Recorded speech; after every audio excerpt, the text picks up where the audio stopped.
মানবদেহে সত্যি এক অবিশ্বাস্য নমুনা, যা জানলে আপনি অবাক হবেন।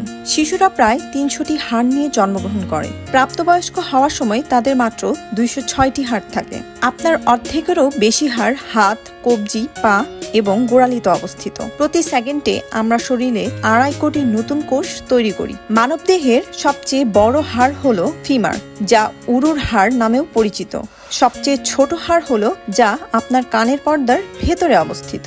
মানবদেহে ৬০,০০০ থেকে ১,০০,০০০ মাইলের মধ্যে রক্তনালী রয়েছে। যদি সেগুলো বের করে এক প্রান্ত থেকে অন্য প্রান্তে স্থাপন করা হয়, তাহলে সেগুলো বিশ্বজুড়ে ৩ বারেরও বেশি ভ্রমণ করার জন্য যথেষ্ট দীর্ঘ হবে। দাঁতকে কঙ্কালতন্ত্রের অংশ হিসেবে বিবেচনা করা হয়, কিন্তু হাড় হিসেবে গণ্য করা হয় না। আমাদের শরীরের ভরের ২% হলেও মস্তিষ্ক আমাদের অক্সিজেন এবং রক্ত সরবরাহের ২০% ব্যবহার করে। মানুষ যদিও সবচেয়ে বড়, দ্রুততম বা শক্তিশালী প্রাণী নয়, তবুও আমরা কিছুতে সেরা। আপনার শরীরের প্রায় ৬০% জল দিয়ে তৈরি। ম্যাচ বক্সের আকারে হাড়ের একটি ব্লক ১৮,০০০ পাউন্ড পর্যন্ত ওজন বহন করতে পারে।